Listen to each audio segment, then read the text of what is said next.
मुझे लगा कि ऐसे बच्चों को सपोर्ट की ज़रूरत है, जो बिल्कुल एकदम ऐसे लेवल पे आके और उसके बाद उनके हाथ से चीज़ें छिन गई हैं। क्यों छिन जाए? आजकल चीज़ें बहुत मुश्किल है। अगर मैं बिना एनजीओ के स्टार्ट कर देता हूँ, 4 लोग खड़े हो जाएंगे कि भाई बाई व्हाट अथॉरिटी। कुछ बच्चे हैं जो स्केप्टिकल होंगे। स्केप्टिकल होते हैं जो बच्चा वाकई में आगे पढ़ना चाहता है, क्रैक करना चाहता है, वो स्केप्टिकल होता है, यार यहाँ जाकर मैं टाइम तो वेस्ट नहीं करूँगा। मैं उनको सजेस्ट करता हूँ कम से कम कुछ नहीं तो 2 या 3 हफ्ते के लिए मेरे पास आए। यहाँ कोई पेमेंट नहीं है, कुछ नहीं है, एटलीस्ट वो लोग भी आए जो दूर से देख के सोच रहे हैं आज ये, क्योंकि स्केप्टिसिज्म होता है कि तो अपने स्केप्टिसिज्म को एक बार दूर करें। दिस माइंड 22 में मेरा पहला बैच स्टार्ट हुआ था जुलाई में, जैसे कोविड खत्म हुआ तो ये ट्रेंड बन गया कि आप अगर सिलेक्शन शो करोगे तो आपको भीड़ आपके पास आएगी। तो 10 की जगह 100 आएंगे। 10 की जगह 100 आएंगे। जय हिंद दोस्तों, वंदे मातरम। मैं सोनू नागर, आप सभी का बहुत बहुत स्वागत है हमारे स्पेशल सेगमेंट भारत दिल से। इस स्पेशल सेगमेंट में हम ज़्यादा से ज़्यादा समाज सेवियों के बारे में बात कर रहे हैं कि समाज में जो कुछ अलग अपने फील्ड से कुछ कार्य करते हैं और कुछ भी समाज को वो योगदान है उनका, तो उनके हम यहाँ पे इंटरव्यूज़ करते हैं और आपको उन तक पहुँचाते हैं, ऐसे लोगों तक, और उनकी बातें जो हैं वो आप तक पहुँचाते हैं। तो ये मेरा एक प्रयास है और मैं आप सभी से चाहूँगा कि इसको शुरुआत करने से पहले आप सभी हमारा चैनल सब्सक्राइब कर लें और ज़्यादा से ज़्यादा इस वीडियो को शेयर करें अगर आपको ये अच्छी लगती है तो। आइए शुरू करते हैं। मेरे साथ आज धनवीर फाउंडेशन के चेयरमैन और संस्थापक हैं मुकेश कुमार जी हैं। उनसे चर्चा करेंगे, उनके बारे में जानेंगे, सारी कहानी आपको विस्तृत रूप से उन्हीं की जुबानी। सर, आपका बहुत बहुत स्वागत है हमारे चैनल पर। नमस्कार करता हूँ सभी को। सर, आप अपने बारे में थोड़ा सा बताइए पहले। मतलब ये जो आप धनवीर फाउंडेशन चलाते हैं, अभी मैंने सुना कि भाई आप फ्री बच्चों को पढ़ा रहे हैं, कोचिंग संस्थान है, ये सारी चीज़ें, इसके बारे में चर्चा करेंगे, लेकिन आप थोड़ा सा अपना जीवन परिचय दीजिए और आप करते क्या हैं, फिर इस समाज सेवा कैसे, ये सारी चीज़ें थोड़ा। देखिए, मेरे पेरेंट्स एक बहुत हम्बल बैकग्राउंड से, हमारा जो क्षेत्र है वो बेसिकली यही रहा है। अच्छा, गौतम बुद्ध नगर। गौतम बुद्ध नगर पहले बुलंदशहर होता था। हाँ, पहले बुलंदशहर, उसके बाद ये गौतम बुद्ध नगर बहुत बाद में हुआ है। तो मेरे फादर यहीं बिलासपुर में एक गांव है दलेरगढ़, और मेरी पूरी फैमिली ऑलमोस्ट, हमारा जो पैतृक गांव है वो, तो वहाँ से वो इंसिडेंटली निकल गए। He was in army. तो मैं उनके साथ जगह जगह रहा, जहाँ जहाँ वो गए, बहुत सारी चीज़ें देखी, बहुत सारे अनुभव हैं। वो एक डिफरेंट लेवल के हैं, लेकिन जब एक बार सेटल हुए तो फिर बाकी चीज़ें तो 12th तक तो आपको पता है, 10वीं 10 12 तक तो हमारी जो जनरेशन है वो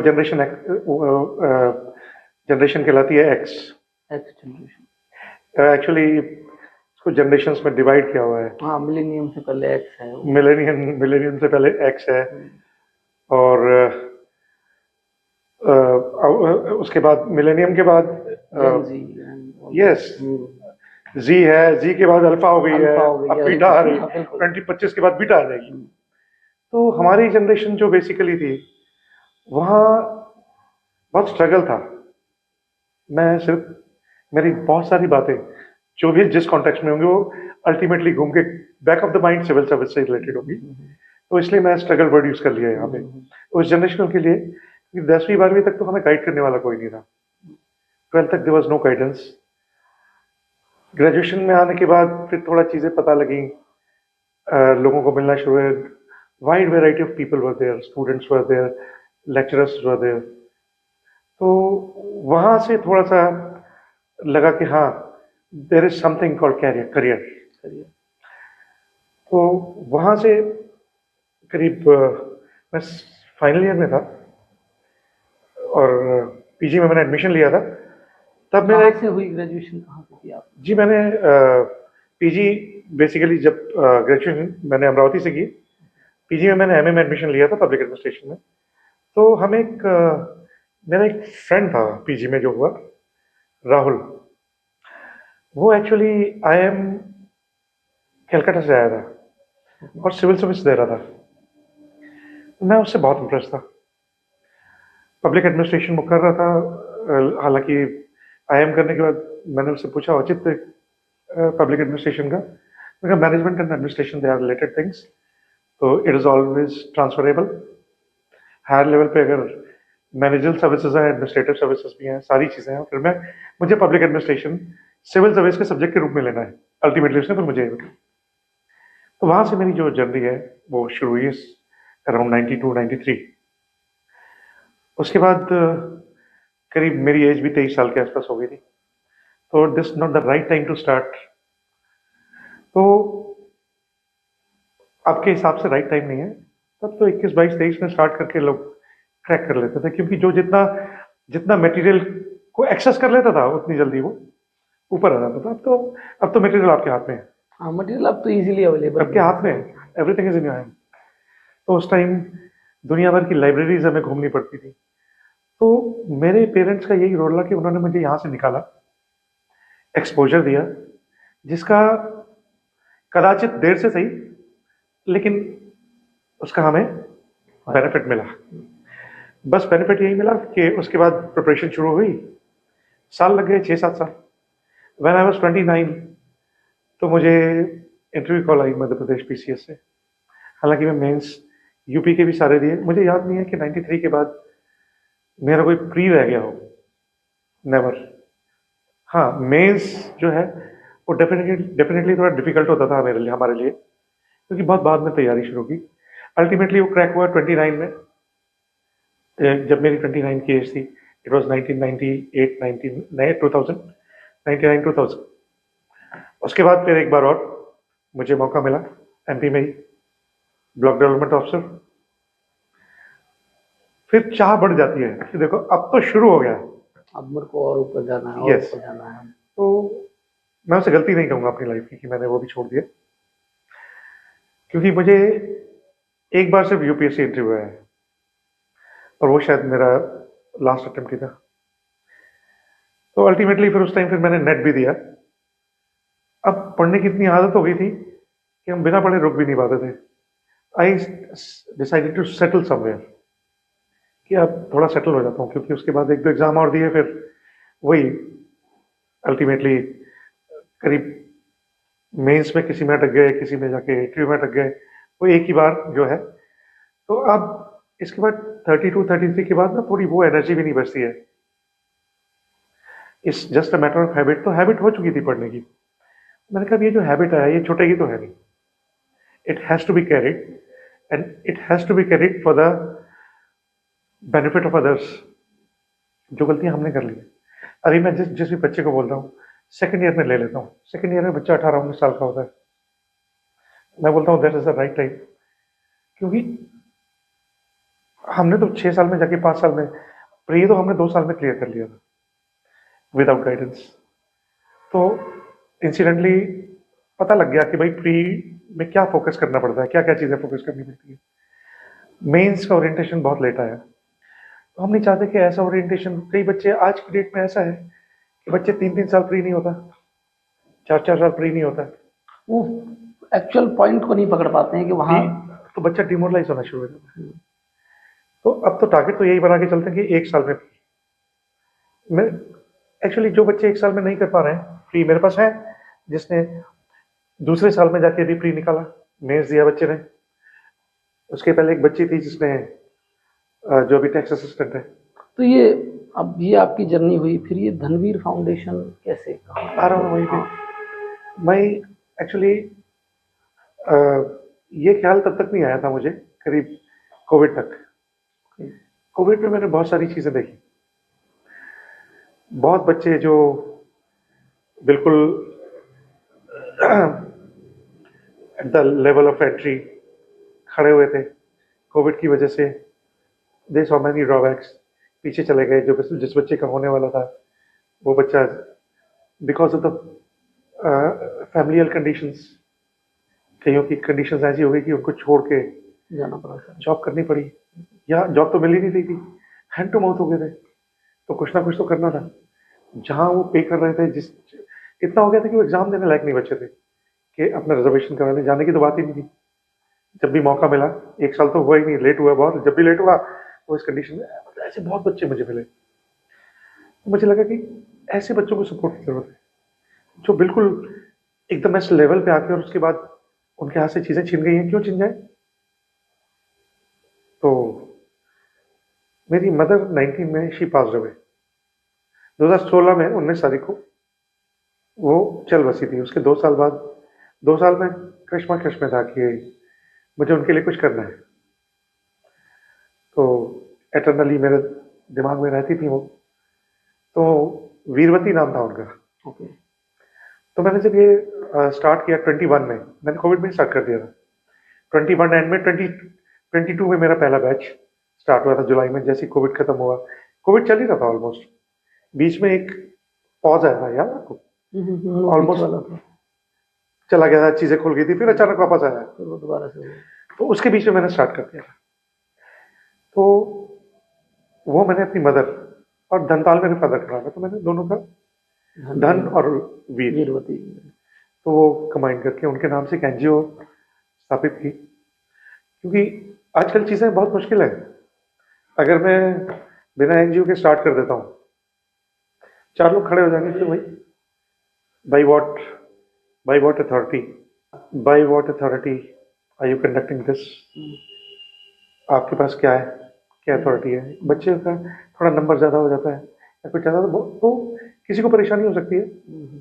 तो वो मैंने इसको लीगल करने के लिए मैंने एनजीओ एनजीओ नहीं, वो ठीक भी है। इससे पहले आप टीचिंग कर रहे थे, टीचिंग मतलब कहीं? जी हाँ, मैं टीचिंग में हूँ। यस, मैं टीचिंग में हूँ, मैं जेडी का ग्रुप के साथ हूँ। अच्छा, हाँ जी। तो हालांकि फिर इस बीच में मैंने 2012 के बाद, क्योंकि 9-8 में, 7 या 8 में मैंने अपना लास्ट एग्जाम दिया। हाँ 7-8 तक दिया हाँ आपने एग्जाम? जी हाँ। तो 11 में फिर मैंने, 12 में पबेट था मेरे पास, तो पबेट का मैंने 12 में नेट दिया।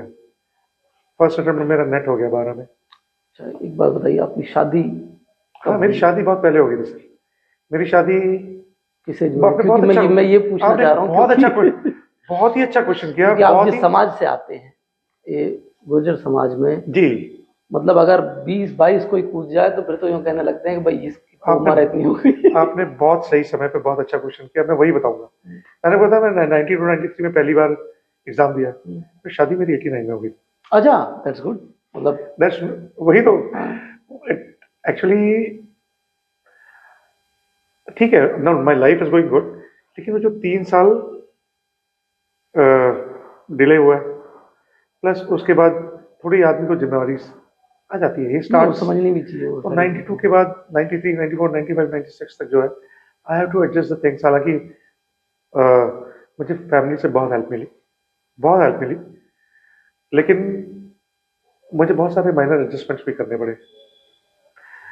तो वो सारे एडजस्टमेंट करते हुए शायद इसलिए थोड़ा डिले भी हो गया। तो मैं तो यही कहता हूँ कि अ, अब क्योंकि जो निवाइल एज है, मैरिजेबल एज है, वो बढ़ गई है।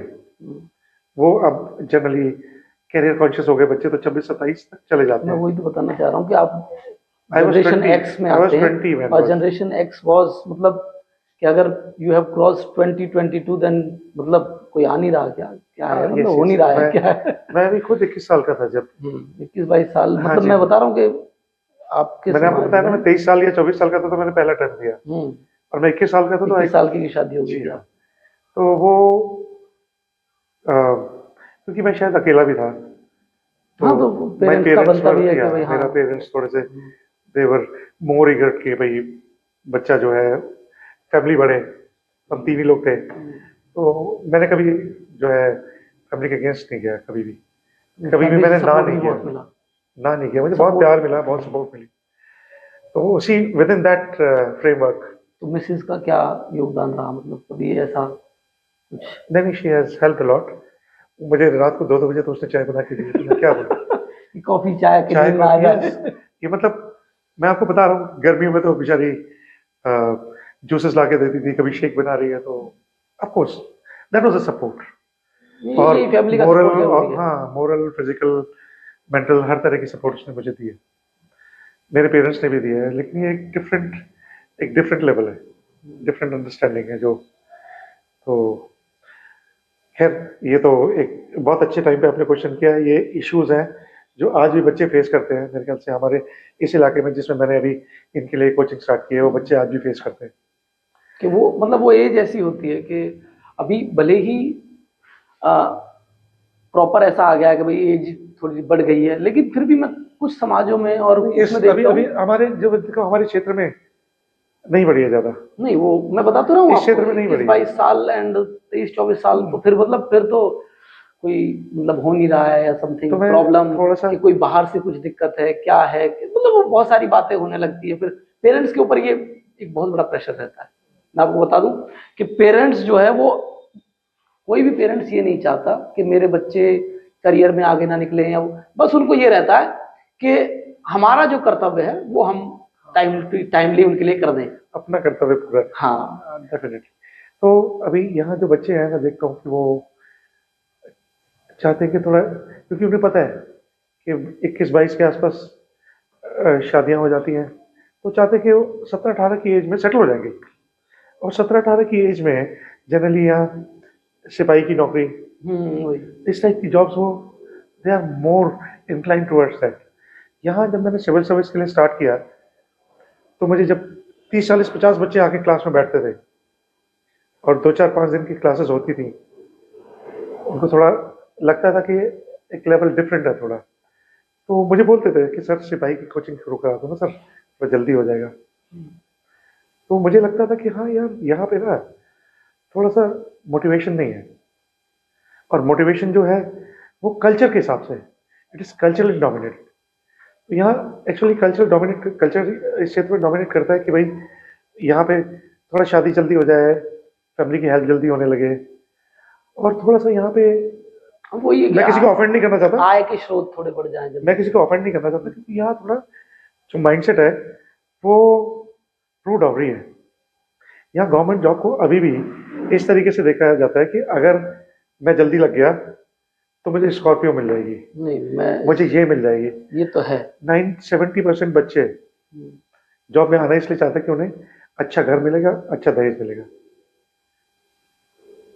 30% बच्चे वो हैं जो अपने परिवार के लिए, उनका परिवार बहुत डाउन ट्रॉडन है।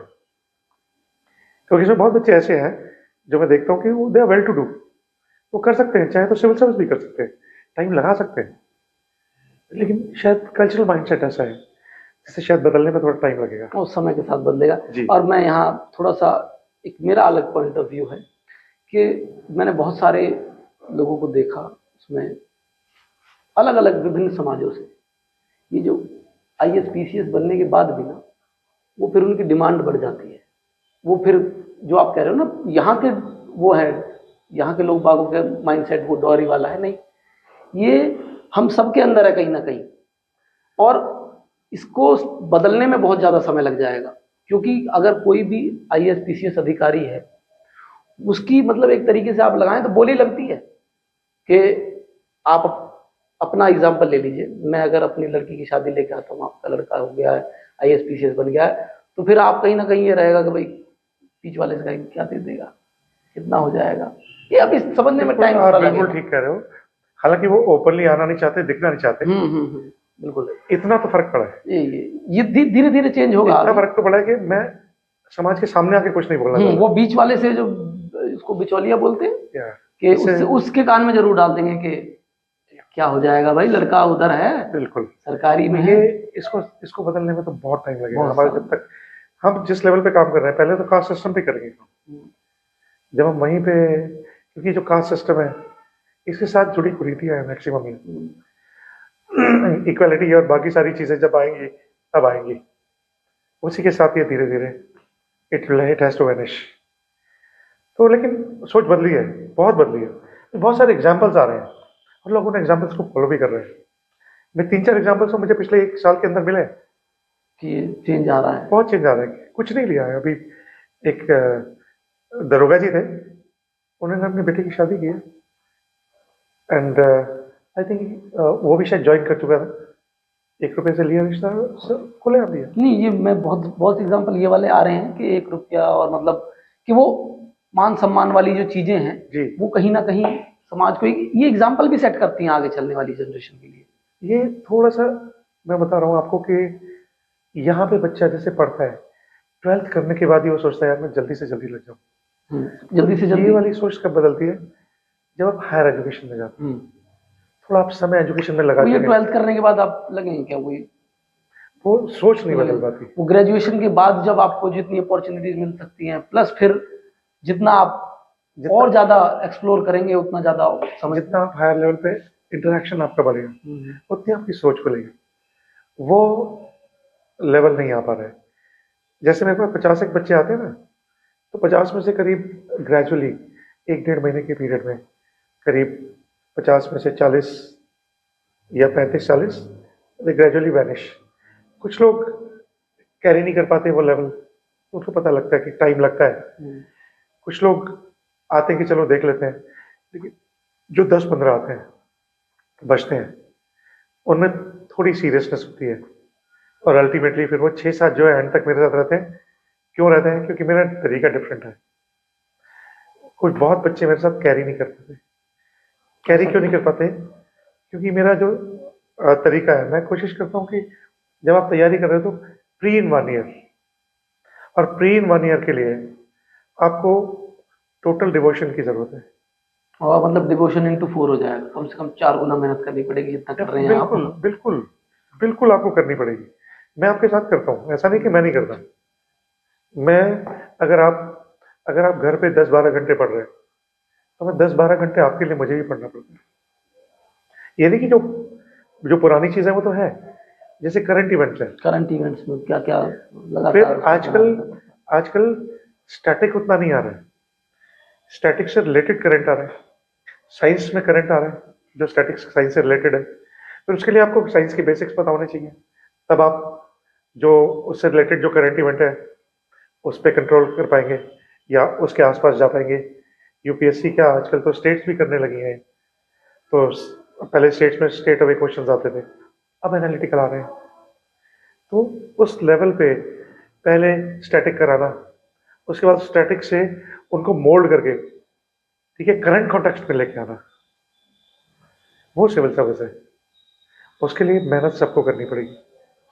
अब ये तो हो गई सिविल सर्विसेज की बात। इसी से रिलेटेड एक क्वेश्चन मैं आपसे जानना चाह रहा हूँ कि अभी पिछले ही दिनों दिल्ली में, और आपने देखा किस तरीके से वो मुखर्जी नगर, जिसको मतलब मुखर्जी नगर, राजेंद्र जी नगर, जी। ऐसे 3-4 दिल्ली में जगहें हैं जहाँ बेसिकली मतलब बच्चों की भरमार है।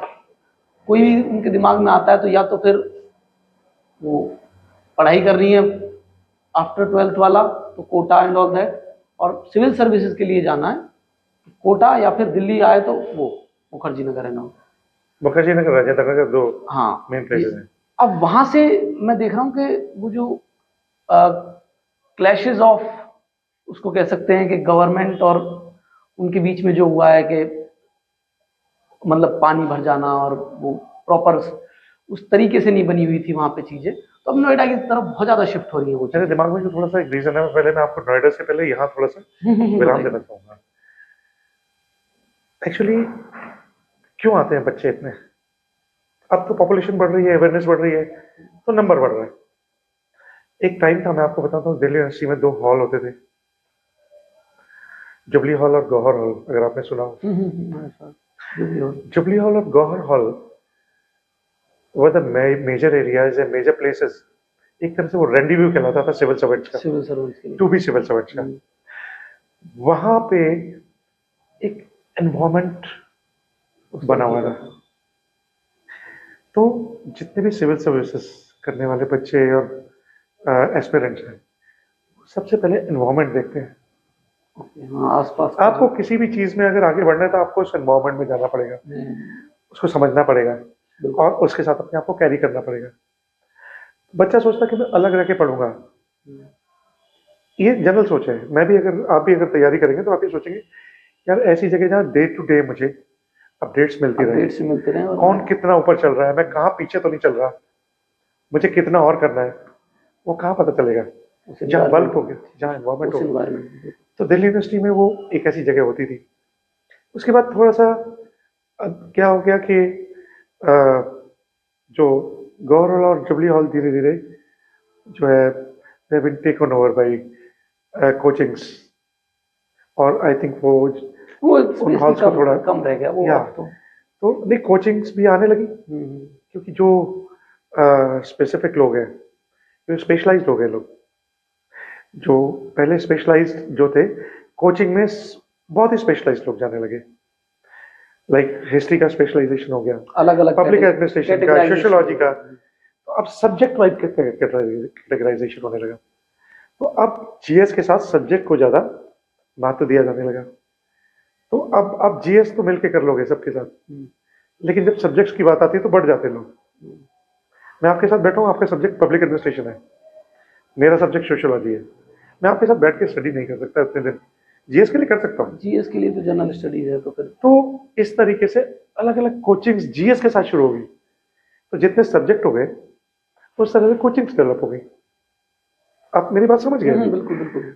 इसी तरह का एनवायरमेंट भी डिफरेंट होता चला गया। तो दे स्टार्टेड ग्रोइंग लाइक कुकुरमुत्ते की तरह पनपने लगी।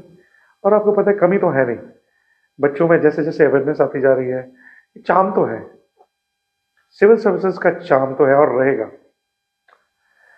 इसमें एक सवाल जो मैं आपसे कहना चाह रहा था कि जब मतलब आप तो चलो एनजीओ चला के बच्चों को फ्री में पढ़ा रहे हैं, इतनी मोटी मोटी फीस वसूली जाती है, मतलब इतना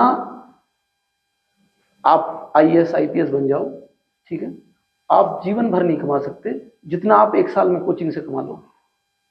लोग बाग वो छोड़ छोड़ के अपना करियर चेंज करके इस कोचिंग लाइन में इसलिए आ रहे हैं क्योंकि एवरीबडी वांट्स द मनी। और मनी के लिए आप किस लेवल तक जा रहे हो, बल्क में बच्चे ले रहे हो, अपना नाम जो पहले पुराने निकल चुके हैं, कोई एक मैं नाम नहीं लूंगा, एक इंसिडेंट ऐसा आया जिसमें एक कोचिंग इंस्टीट्यूट है वो 17-18 में रजिस्टर्ड हुआ और उसने अपने बैचेस बच्चे लगाए हुए हैं कि हमने 15-16 के, जो मतलब तुम तब थे नहीं, तो वो बच्चे तुमने कैसे तैयार किए भाई? तुम पागल बना रहे हो लोगों को सरासर। और लोग बाग बच्चे जो हैं बस ये देखते हैं कि हाँ इसकी ये हिस्ट्री है और इन्होंने इतने मतलब वो भी दिया ये भी दिया, इतने सारे लोग यहाँ से निकले हैं तो मैं भी निकल सकता हूँ, वो उस जोश के साथ जाते हैं, लेकिन वो फिर अपने आप को ठगा हुआ महसूस करते हैं। इसके बारे में आप क्या कहेंगे? ये जो चकाचौंध इन्होंने क्रिएट कर दिया है, वही ये चकाचौंध ही क्रिएट किया इन्होंने।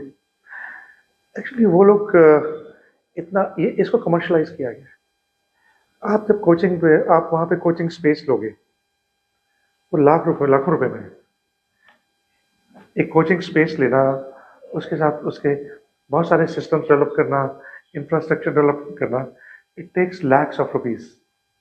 उसके बाद टीचर्स, उनकी सैलरीज भी इट कम्स इन लैक्स।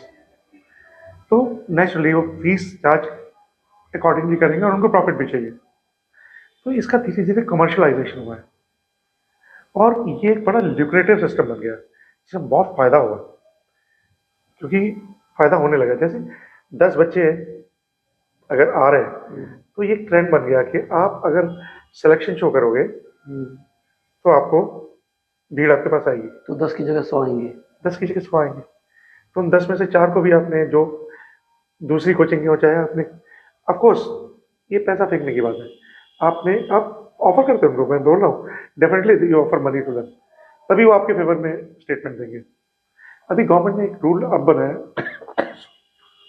अभी बना दिया रूल, गवर्नमेंट ने 4-5 रूल्स बनाए, बहुत अच्छे बनाए, ये पहले लेना चाहिए कि आप जब भी किसी के लिए क्लेम कर रहे हो तो पहले उससे राइटिंग में आप लोगे, या तो आप पहले ही ले लेंगे जो एग्जाम दे रहा है उससे पहले। जैसे मैं जो बच्चे 2 महीने जिनका, उनसे मैं डेफिनेटली राइटिंग में नहीं लिए, पर मैंने उनको बोल दिया when ever the need will be they will give me, क्योंकि अगर आने वाले टाइम में अगर ज़्यादा बच्चे होंगे तो मैं अभी सबके फॉर्म्स मेरे पास रखे, मैं उनके फॉर्म्स भरवाता हूँ। और अगर किसी बच्चे का हो रहा होगा तो मैं डेफिनेटली उसको बोलूँगा कि you should support in writing. ये एक रूल बना दिया गवर्नमेंट ने कि आपके पास प्रूफ होना चाहिए। वो तो ठीक है, बट वो सारी चीज़ें मैनिपुलेटिव हैं। मैं उस कॉन्टेक्स्ट में जानना चाह रहा हूँ, उस कॉन्टेक्स्ट के बारे में जानना चाह रहा हूँ कि जब आप शिक्षा को और इतना ज़्यादा कमर्शलाइजेशन करेंगे शिक्षा पे, तो भ्रष्टाचार क्यों नहीं होगा? मतलब वो आप इंजेक्ट कर रहे हो ना उनकी नसों में कि आप 10 लाख रुपए जब खर्च करे के आएगा आदमी, उसके दिमाग में ये है कि कर्ज लिया है, कहीं से कुछ भी किया है, माता पिता ठीक है उसका कैपेबल है, वो सारी चीजें, लेकिन वो वहां तक पहुंच नहीं पा रहा है क्योंकि वो फिर वही बात आ जाती है, मनी मनी। ये इसीलिए बोल रहा हूँ ना। तो ये मनी मल्टीप्लिकेशन के लिए आप मतलब इतना ज्यादा मतलब शिक्षा का स्तर जो है वो आप कह रहे हो बढ़ रहा है ठीक है, लेकिन आप इतना ज्यादा उसमें मनी इन्वॉल्व हो रहा है कि मेरा जो आपसे भी मिलने का वो था, ये भी यही था कि आप एनजीओ चला के कर रहे हो, लोग बाग करोड़ों पैसे कमा रहे हैं इस चीज से। तो जो बच्चे वहां नहीं पहुंच पा रहे हैं, जो टैलेंटेड है, वो कहाँ जाएंगे? नहीं, उनके लिए भी तो जगह आप चाहिए अपने ना। समाज के लिए कर रहे हैं, आप यहाँ क्षेत्र के लिए कर रहे हैं, आप जन्मभूमि है ये, उसके लिए कर रहे हैं, वो ठीक है, लेकिन वो कहीं आपके दिमाग में वो आता होगा कि भाई ये लोग बाग यार ऐसा क्यों कर रहे हैं, नहीं आता है, छोड़ दो, छोड़ दिया हमने। देखिए, ये एक डिफरेंट बॉल गेम है, बिल्कुल डिफरेंट बॉल गेम है। एक्चुअली सिर्फ ये जो कोचिंग है, ये कोचिंग से इन्वॉल्व नहीं है, क्योंकि मैं पॉलिटिसाइज नहीं करना चाहता चीजों को, ना मैं पॉलिटिकल लेवल पे आना चाहता हूँ। Without political support and without the involvement of administration from the grass root, ये पनप नहीं सकती, पनप नहीं सकती। आप रूल्स रेगुलेशंस बहुत बाद में बनाते हो, उनको मोल्ड कर देते हो, डिपेंड उनको करता उस हिसाब से मोल्ड किया जाता है, वो कि यहाँ से नहीं तो ऐसे निकाल देंगे हम। डेफिनेटली। तो अभी कुछ एक ऐसा नहीं है, जेन्युइन कोचिंग्स भी हैं। हाँ, मैं कह रहा हूँ जेन्युइन कोचिंग्स हैं, सारी चीजें हैं, लेकिन फीस जो मैं देखता हूँ उनका फीस स्ट्रक्चर और सारी चीजें प्लस वहाँ का मतलब मेरे आउट ऑफ माइंड जाती है वो सारी चीजें। फीस स्ट्रक्चर देखिए, ये इसमें भी कंपटीशन हो गया है आज की डेट में, स्टेटस आ गया। जो लोग ऑलरेडी उस लेवल पे एग्जिस्ट करते हैं, करते हैं, वो उस प्लेटफॉर्म को छोड़ना नहीं चाहते, भाई होकर कुक। तो अगर अभी मैं आपको एक छोटा सा एग्जांपल देता हूँ, पिछले कुछ सालों में, करीब 10 साल पहले आरटी आया था, राइट टू एजुकेशन, 2010-11 के करीब आया हूँ। ठीक है, जब ये आरटी आया तो आपने क्या किया कि 8वीं तक बच्चा फेल नहीं होगा। हाँ, 5वीं और 8वीं में जो बच्चे ज्यादा फेल होते थे उसको होगा नहीं, मतलब 8वीं तक का बच्चा फेल नहीं कर सकते। आपने क्या कर दिया, अपने बेस खत्म कर दिया। 9th-10th में बच्चा आता है, जो बच्चा ऑलरेडी टारगेटेड है, जो आईआईटी प्रिपेयर कर रहा है, वो तो पढ़ता है। सिविल सर्विस के लिए बच्चा नहीं पढ़ता। क्यों पढ़ेगा? क्योंकि 12th के बाद जो हमने जितने भी कॉम्पिटिटिव स्कूल लेवल पे फेस करने हैं, वो सारे इंजीनियरिंग और मेडिकल है। सिविल सर्विस तो ग्रेजुएशन के बाद है। तो सडनली क्या होता है कि जो बच्चा आईआईटी, मेडिकल, इन सारे एंट्रेंस के लिए, हालांकि उसको आदत होगी पढ़ने की, सब बच्चे नहीं हो पाते। अभी वो यही बात की थी, अभी देखो पिछले 2 महीने में 400 साइट्स हुए कोटा में, आपको पता होगा। हर महीने 2 महीने में पिछले महीने केसेस आते रहते हैं। पिछले 2 महीने में बताया आपको। मैं पिछले 8-10 महीने से देख रहा हूँ कि हर महीने 2 महीने में 1-2 केसेस जो हैं वो इस तरीके के हो जाते हैं। और इसका भी कारण जब मैंने जानने की कोशिश की तो बहुत मिनिमम सा कारण, मतलब एक जैसे ये बार बार एग्जाम जो होते हैं ना, डिफरेंट रैंकिंग जो बनाते हो आप, जो बार बार एग्जाम हो रहे हैं, हर हफ्ते जो एग्जाम हो रहा है, तो उसमें लैग बिहाइंड होने की वजह से वो प्रेशर में आना, और प्लस पेरेंट्स का प्रेशर, वो बहुत सारी चीजें, तो उसको मैं अभी यहीं से जोड़ने वाला था। तो हर बच्चा कोचिंग के बाद, हालांकि जब पढ़ने की आदत पड़ चुकी होती है, कॉम्पिटिटिव देने की आदत हो चुकी है, लेकिन मैं नहीं कह सारे बच्चे मेडिकल और इंजीनियरिंग वाले इधर आ जाते हैं, सिविल सर्विस। मैं कह रहा हूँ 70% बच्चे वो कॉम्पिटिटिव लेवल पे, जब उन्होंने हायर लेवल टारगेट कर लिया है, तो डेफिनेटली एक हायर लेवल पे ही वो कॉम्पिटिटिव देना चाहेंगे।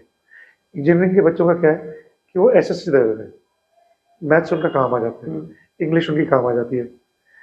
लेकिन जो जैसे मेडिकल के बच्चे हैं, बहुत बच्चे तैयार करते हैं, वो डेफिनेटली उनके लिए ना फिर एक दूसरे कॉम्पिटिटिव जो है, इवन इंजीनियरिंग वालों के लिए, जैसे सिविल सर्विस, वो एक टारगेट होता है, लेकिन क्या करें, उन्होंने तो उनको बहुत जल्दी करना है। 2 साल में तो वो भाई वहाँ क्या है, वहाँ 11th-12th में पढ़ते हो कि 12th में तो मेरा हो जाएगा, मैं आईआईटी में चला जाऊंगा, मेडिकल में चला जाऊंगा। वहाँ ग्रेजुएशन में उनके पास 3 ही साल है। उनका इन 3 सालों में मैं ग्रेजुएशन भी करनी है और मैं कोचिंग भी करूंगा तैयारी भी करनी है। और मुझे सिविल सर्विस क्रैक करना है 2 साल में। इन्होंने बना रखा है जो जितने भी, क्योंकि बहुत ही इलॉजिकल बात कर देते हैं जितने भी कुछ टॉपर्स। मैं तो 1 साल, मैं तो पढ़ा ही 1 साल हूँ, 1.5 साल पढ़ के मैंने क्रैक कर दिया, देखो आप टॉपर। ये कहने में थोड़ा उन्हें अच्छा लगता होगा। कहने के बाद जो नीचे से बच्चे आते हैं वो दे गेट मिसगाइडेड। उनको लगता है कि यार तुम तो बिल्कुल ही बेकार हो इस दुनिया में, तुम पे कुछ नहीं हो पा रहा, देखो सब कर रहे हैं 1 साल में। तो इसलिए वो सोचते हैं कि चलो ठीक है कोचिंग ज्वाइन करते हैं। तो इसलिए अभी पिछले 10 सालों में, अगर 10 सालों में ये बहुत बड़ा ट्रांसफॉर्मेशन है। तो ये बच्चों को डिमोरलाइज भी करता है ज्यादा ऐसे बोलना और ये सारी चीजें। कहीं आपको लगता है कि किस सेंस में? कि थोड़ा सा आपका 1 साल वाला जो वो बोल देते हैं क्या ऐसे हो जाएगा, ये हो जाएगा। ऑफ कोर्स तो वो जिस बच्चे का नहीं हो पाता है उनको ऐसा लगता होगा यार। नहीं, फिर वो एक बार इस साइकिल में आ जाता है हाँ, तो फिर वो चलता है, क्योंकि उसको फिर उसके पास है नहीं ऑप्शन, उसको समझ जाता है फिर बात। उसके पास ऑप्शन नहीं है। सिविल सर्विस में आने के बाद जब आप एक लेवल पे आ जाते हो ना, क्योंकि आप you are better than many, आप कोचिंग ज्वाइन करोगे, हाँ, आपको पता उस चल एनवायरमेंट में पढ़ोगे, आपको पता है कि जो बच्चा बाहर पढ़ रहा है, जो बाहर तैयारी कर रहा है, उससे बेटर हूं मैं, then why should I leave now. तो ये एक चक्र बन जाता है। बच्चे हैं जो देखिए जिनका अब तो यूपीएससी की खैर एज जो है दैट इज अराउंड 33, ठीक है 32-33, पहले तो 28 होती थी, 30 भी हुई, 28-29 के करीब थी। तो अब क्या है कि जब तक क्या कि बच्चा ही हैज टू ट्राई इट, कि उसको उसकी वैल्यू पता है।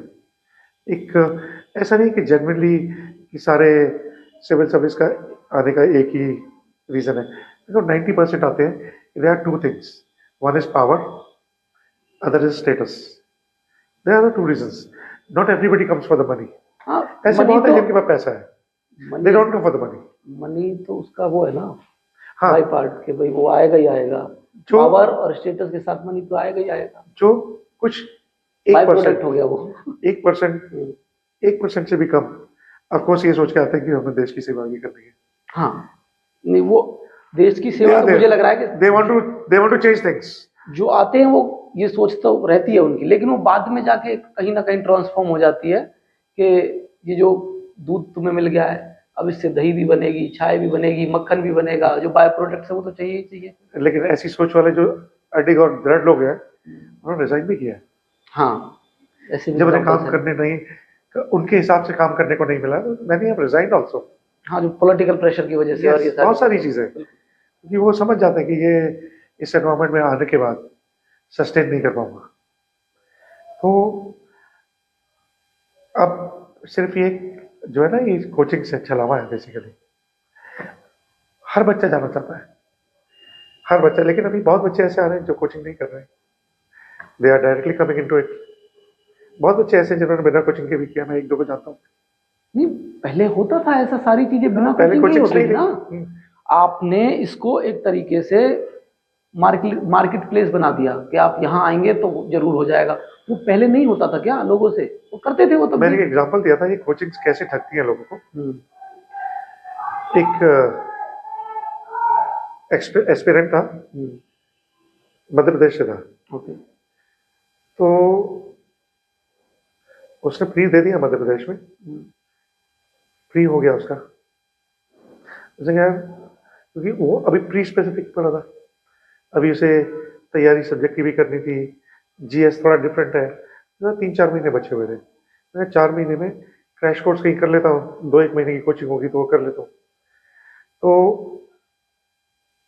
उस जब वो कोचिंग इंस्टीट्यूट में आया तो मतलब उसकी बात बिना सुने, जो कोचिंग में जो पर्सन था जो उसको काउंसिल कर रहा था, काउंसलिंग, उसने तो वो काउंसलिंग के लिए जैसे ही बैठा तो उसने बोला सर मुझे क्रैश कोर्स करना है। बोला क्रैश कोर्स मत करो तुम, मतलब उसकी बात सुने बिना। बोला देखो तुम आए हो, मैं तुम्हें बता दूं क्रैश कोर्स समझ के तुम सोच रहे हो फ्री हो जाएगा, फ्री तो तुम्हारा नहीं होता इस साल। अच्छा, तो हाँ, तो मेरे पास कम से कम 2 साल वाली कोचिंग ज्वाइन करो, 2 साल का जो मेरा बैच है वो ज्वाइन करो, 2 साल में आपका फ्री हो जाएगा। उससे पूछे बिना, हालांकि उसने बताया नहीं कि मैं मेंस है मेरा, जैसा मुझे क्रैश कोर्स करना है, मेंस के लिए? मतलब प्री हो गया? बाद में पूछा? बाद में कहा सर मेरा प्री ऑलरेडी हो चुका है। बोला फिर आप जाओ, आप कहीं और जाके कोचिंग करो, यहाँ मेरे पास कोई बैच नहीं है जो फिलहाल मेंस के लिए। क्योंकि जो क्रैश कोर्स के बैच हैं वो हार्डली 50,000 40,000 इस तरह की, मनी हाँ, मेकिंग नहीं है। और वो 2.25 लाख रुपए का, उन्हें तो वो 2 लाख से 2.25 लाख रुपए का पैकेज था। एक सीट खामा खा जाएगी 50,000 में, जो 2 लाख 2.5 लाख की जा सकती है। So this how they describe, ये ऑन रिकॉर्ड है, नहीं, हार्श रियलिटी ये ऑन रिकॉर्ड है। हाँ। मैं, मेरे पास वो वीडियो पड़ी है जिसमें उन्होंने अपना इंटरव्यू दिया है और देखा है। Right now he is an IRS। तो ये बताते हैं कि कोचिंग वाले कैसे मिसगाइड भी करते हैं। और आजकल जो सोशल मीडिया जिस पे रील्स, उन्होंने उसका क्रेज और बढ़ा दिया कोचिंग का। जिस तरीके से उसको प्रेजेंट किया जाता है, पेड प्रेजेंटेशन की, तो अभी हम इन बच्चों के भविष्य के साथ बहुत खिलवाड़ कर रहे हैं, बहुत खिलवाड़ हो रहा है। एक यहाँ से मेरे पास एक सवाल है आपके लिए जी, कि व्हाट डू यू थिंक कि कोचिंग टीचर्स को पॉलिटिक्स में जाना चाहिए? अच्छा, मैं अभी आपने ये रिसेंटली मैं नाम नहीं लूंगा, इलेक्शन है, मैं नाम नहीं लूंगा उनका ना, एक कोचिंग इंस्टीट्यूट के बहुत बड़े हिस्ट्री के प्रोफेसर जी, मैं, और वो जब रील चलती है तो उनकी आंखों में से ऐसे लाइट निकलती है पूरी, आपने देखा होगा। समझ गया। तो आपको क्या लगता है कि, और उनकी आप रील सुनेंगे तो मतलब he doesn't look like a teacher, वो टीचर्स की तरह बात नहीं करते हैं। वो कि वहां गए, दाएं दाएं 2 गोली मारी, वो मेंढे की लड़ाई थी, मतलब क्या बताऊं मैं। आपने भी शायद देखा देखिए, हो। उन्होंने जैसा, मैं कई बार उनकी स्टेटमेंट सुनता हूँ कि सबसे डिफिकल्ट पार्ट जो सिविल सर्विस के लिए वो हिस्ट्री है। वो बोलते हैं कि सबसे डिफिकल्ट हिस्ट्री है, सबसे लेंथी हिस्ट्री है। अगर आपने हिस्ट्री कंट्रोल कर लिया तो आपको काफी चीजें कंट्रोल हो जाएगी, because he teachers in history. देखिए, उन्होंने सोशल मीडिया की रग पकड़ी है। हाँ, वो आंखों से रील निकलना, टन टन टन टन म्यूजिक बजेगा। उनको मालूम है कि कुछ एक जेन्युइन, मैंने ये नहीं बोल रहा कि वो जेन्युइन नहीं है। हाँ, हम किसी के लिए नहीं, हमारा अलग अलग पॉइंट ऑफ व्यू हो सकता है। कुछ एक लोग जेन्युइन है। I am talking about Divyakirti. He has come from the grass root और उसने हिंदी के बच्चों के लिए काम किया है। हाँ, उनकी मैंने स्टेटमेंट सुनी है। वो हर बार अपनी स्टेटमेंट में बोलते हैं कि भाई इंग्लिश और हिंदी में जो आप ये डिफरेंशिएट कर रहे हो बच्चों को, ये कहीं ना कहीं उन्होंने फाइट भी की है, इसके लिए उन्होंने फाइट की है। उन्होंने जेन्युइनली बच्चों को गाइड किया है और हिंदी वालों का जो रिप्रेजेंटेशन है वो बहुत बढ़ गया, काफी बढ़ा है। बिल्कुल। तो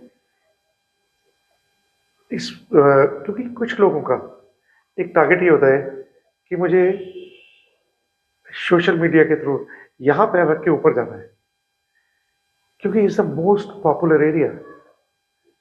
आज की डेट में सिविल सर्विसेज की जो सोशल मीडिया ट्रेंडिंग है वो सबसे पॉपुलर है।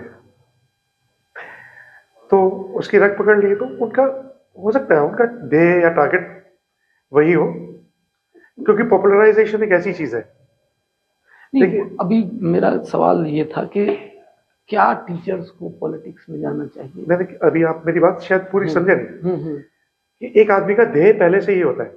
अच्छा, वो जाना ही, वहां लक्ष्य वो है कि मुझे जो है सोशल मीडिया पॉपुलराइजेशन वो अल्टीमेटली एक जगह पे ले जाएगा जहां मैं अपना ध्येय लक्ष्य हो सकता पहले से हो। क्योंकि जैसा मुझे लगता है कि कुछ लोगों का कि टारगेट्स डिफरेंट होते हैं, वो तो हालांकि दे आर टैलेंटेड बट उसको एनकैश करके वो कहीं और जाना चाहते हैं।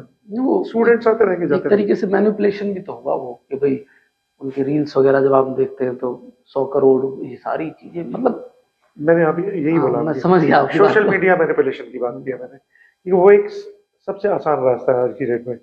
आप पॉपुलर हैं, आपने अपने आप को पॉपुलराइज किया और एक जगह आप बैठ गए, जो आपके लिए कन्वीनियंट है उनके लिए वो ज्यादा कन्वीनियंट होगा। ठीक है। अब एक सवाल मेरा और आपसे, कि क्या और भी संस्थाएं जो हैं वो एनजीओ के थ्रू इस तरीके की पहल करें कि लोगों को थोड़ी सी सहूलियत हो? उसके बारे में आप क्या कहेंगे? लोगों को किस तरीके से थोड़ा सा बताएं कि आपने शुरू किया है एनजीओ के थ्रू, तो और भी कर सकें इस तरीके का कार्य ना, मतलब। ऐसा देखिए, गवर्नमेंट ने भी बहुत सारे एफर्ट्स किए हैं। हर एक डिस्ट्रिक्ट में अभ्युदय शायद कोचिंग थी, अगर याद हो तो आपको। अभ्युदय, यूपी सरकार की। हाँ यूपी सरकार की, ठीक है, हाँ। याद है आपको? ऐसे बहुत सारे हैं, बहुत है। लेकिन वो उनका, देखिए प्रॉब्लम वही है, मिनिमम पे रह जाते हैं। प्रॉब्लम है पॉपुलराइजेशन। पॉपुलराइजेशन, हाँ। अब ये लोग ना तो एडवर्टाइजमेंट पे पैसा खर्चेंगे उतना, मतलब वो ना रील्स बनाने, ना ये मीडिया मैनेजमेंट करेंगे, आप नहीं समझे? बिल्कुल, क्योंकि इनका पर्सनल इंटरेस्ट नहीं है। हाँ, जो बच्चे हमारे पास आ रहे हैं, पर्सनल इंटरेस्ट आ जो गया रहे ना, हैं, वो इनको कोई इनकम नहीं है उससे। They are in good faith, social welfare. तो ये इनको गवर्नमेंट उतना पैसा भी एलोकेट नहीं करेगी। भाई चलो आप मीडिया में जाओ, अपना इसको पॉपुलराइज करो, बाकी लोगों को पीछे छोड़ के आप जो है यहाँ पे खींचो सबको। बट वहाँ क्या है, वहाँ पैसा है, उन्हें पैसा चाहिए, तो they are more popular, they do the media management. मैं यहाँ पे, मेरे को अभी कितने 3 साल हुए, मेरे पास सिर्फ 2 बच्चे 3 साल में, ऑलरेडी एक ने मेंस दिया है, एक ने ज्वाइन कर लिया। 4 बच्चे इतने पोटेंशियल है मेरे पास जो इस बार चल जाएंगे। तो मैं नहीं समझता 4 साल में अगर 4-5 बच्चे निकल गए तो इट्स ए लेस अचीवमेंट। मैं इसको मानता हूं कि हाँ ये अचीवमेंट है, क्योंकि मुझे अपने आप को मोटिवेटेड रखना एक बहुत बड़ा काम है। आप यू अंडरस्टैंड? मैं अगस्त से लेके मार्च एंड तक कोचिंग चलाता हूँ। या पीछे देख रहे हैं, हाँ, मैप्स वगैरह, ये सारे मैप यहाँ सब प्रैक्टिकली कराते हैं। हर कॉन्टिनेंट प्रैक्टिकली होता है, हर कॉन्टिनेंट की कैपिटल्स प्रैक्टिकली होती है। पर्टिकुलर पॉइंट पता हो कि यहाँ इनकी सारी बेस, रिवर्स, ठीक है, जितने भी पर्वत है, माउंटेन्स, मरुस्थल है जितने, सब पर्टिकुलरली यही होता है। और होता कैसे कि you should know it before you come here. आपको उन सबको यहाँ पे रेप्लिकेट करना है, रिप्रोड्यूस करना है। कौन सा कहाँ है आपको देख के नहीं बताना है, आपको लिटरली मैप आपकी फिंगर टिप्स पे होना चाहिए। ये ज्योग्राफी का पार्ट है, ऐसे ही हिस्ट्री और पॉलिटी। तो ये जब बच्चे, जो मेरे पास फ्रेशर आता है, वो जब मार्च में जाता है वापस, जब मार्च में जो पूरा कर लेता है और जो मेरे हिसाब से करता है 90% ऑफ स्टैटिक, जहां से क्वेश्चंस आते हैं 90% में उस पॉइंट ऑफ व्यू से नहीं बोल रहा, मैं बोल रहा हूँ 10 में से 10 क्वेश्चन आ रहे हैं तो उसमें से 8 या 9 ही मस्ट बी नोइंग। ऐसा नहीं है कि उसके सर के ऊपर से चला जाए ये कहां से आ गया। 10 में से 9 क्वेश्चन वो अटेम्प्ट कर सकता है। अब डिपेंड ये करता है, मैं एक बात हमेशा बोलता रहा हूं बच्चों को, जो आज की जनरेशन समझती नहीं है, मोर यू प्रैक्टिस, क्योंकि प्री के लिए more you practice objectives, more you are confident, more you are into it. अभी मेरे पास बच्चे हैं जिनको मैंने, जो बता रहा हूं प्रोबेबल्स हैं, उनको मैंने ऑब्जेक्टिव शुरू करा दिए। रोज every day they do around 300 objectives, 100 history, अलग अलग एरिया से। अभी वो नेशनल मूवमेंट पे कर रहे हैं।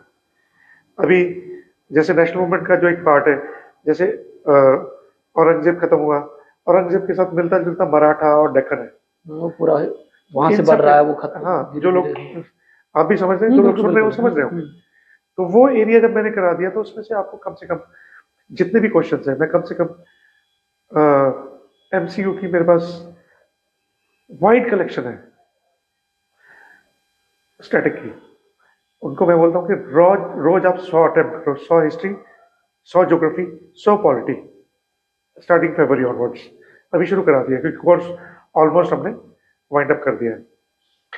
हम ये नहीं कि कोर्स खत्म कर दिया, सॉरी, वो इंटरनलाइज कर चुके हैं। इंटरनलाइज आप समझ गए? हाँ, वो क्योंकि वो जो भी करके आते हैं वो सारा बोर्ड पे रिप्रोड्यूस करते हैं बिना देखे। क्वेश्चंस हिस्ट्री में जो मैं पढ़ाता हूँ उसके क्वेश्चंस मेरे पास होते हैं। आपको हर सेशन में पिछले वीक जो किया है उसके आंसर्स देने होते हैं बिना देखे, और मेरे क्वेश्चंस बहुत बहुत डीप होते हैं, तो उनका रिवीजन होता रहता है। उसके बाद अभी वो टॉपिक वाइज ये करेंगे, एमसीक्यूज। एमसीक्यूज आपको 300-400 रोज करने हैं पढ़ने के अलावा, क्योंकि ये एक टाइम है 3 महीने का जब कोई आप में कॉन्फिडेंस पैदा करेगा। बार बार रिवीजन, फर्स्ट इज प्री, हाँ, क्योंकि प्री के बाद मेंस में ऑलमोस्ट 40 to 50 to 60% जो कोर्स है वो प्री का ही आ जाता है, तो 40% डिफरेंट है कोर्स। तो जितने आप एमसीक्यूज करोगे उतने आप कॉन्फिडेंट होगे। अप्रैल के बाद टेस्ट सीरीज आ जाती है, तो मार्च एंड और अप्रैल के बाद आप टेस्ट सीरीज करो। डेफिनेटली मैं बोल रहा हूँ, 1 साल का खेल है, सिर्फ 1 साल का। लेकिन बच्चे नेग्लेक्ट करते हैं एमसीक्यूज, बहुत ज्यादा नेग्लेक्ट करते हैं। They don't do MCQs. उन्हें लगता है कि इजी है ऐसा कुछ, उनको ये लगता है कि अब तो हमने पढ़ लिया है, हाँ ये पढ़ लिया कर लेंगे, अब तो टेस्ट सीरीज करो। वो 120 क्वेश्चन जो है वो आपको वैरायटी नहीं दे पाते। टेस्ट सीरीज 120 की है क्या, 120 क्वेश्चन की एक टेस्ट सीरीज, वो वैरायटी नहीं दे पाएगी आपको। मैंने 10 सोर्सेस है, जैसे अरिहंत है, अरिहंत में करीब 15,000 क्वेश्चन है, वो डिफरेंट एरिया से है, वो उन्होंने अभी से शुरू कर दिए। देन फिनिश इट, अभी वो 300 कर रहे हैं, धीरे से वो एक्लेमेटाइज हो जाएंगे, स्पीड बढ़ जाएगी। दूसरी वाली जो टेस्ट सीरीज, जो दूसरी वाली जो मैं अरिहंत के बाद एक और, हाँ, सब 1500, 1400, 1500 क्वेश्चन की है, 15,000 क्वेश्चन की है। उसमें ज्योग्राफी, पॉलिटी और हिस्ट्री तीनों अलग अलग सेक्शन है, एनवायरमेंट का अलग सेक्शन है। अभी वो 100 कर रहे हैं, उसके बाद उनकी स्पीड जब दूसरा वाला करेंगे, क्योंकि वो सारी चीजें उनको टिप्स पे आनी शुरू हो जाएगी, वो एलिमिनेशन बहुत जल्दी शुरू कर देंगे, स्पीड बढ़ जाएगी।